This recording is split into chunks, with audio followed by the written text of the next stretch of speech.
Sababa adurreen xiyyaara keessa seenteef balaliin guyyaa lamaatiif dhaabbate. Xiyyaarri kun qabeenyummaan isaa kan Ayirlaand yoo ta'u, xiyyaara gatii rakasaan biyyoota 40 caalanitti hojjetudha. Maqaan xiyyaara kanaa Riyaan Eer jedhamuudhaan waamama. Tibba kana garuu taatee addaatu isa mudate. Xiyyaarri Boeing 737 magaalaa Room irraa gara Jarmaniitti balali'uuf yoo jedhu sirna elektirikii xiyyaarichaa keessaa sagalee dhageessifte. Kunis dubbii naasisaa ta'e.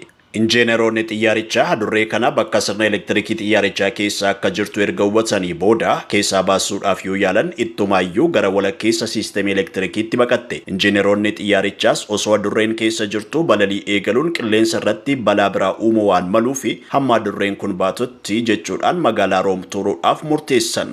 Kana gochuufis balbala xiyyaarichaa tokko banaa taasisuudhaan adurreen kun ba'uu ishee eegaa turan. Guyyaa jalqabaa hin eegan adurreen kunis ba'uu didde. Guyyaa lammaffaatti adurreen kunis yeroo ofii feetetti guyyaa lama booda xiyyaaricha keessaa suuta jettee baate. Xiyyaarri kun dhumarratti guyyaa wixataa gara Jarmaniitti imalee jira.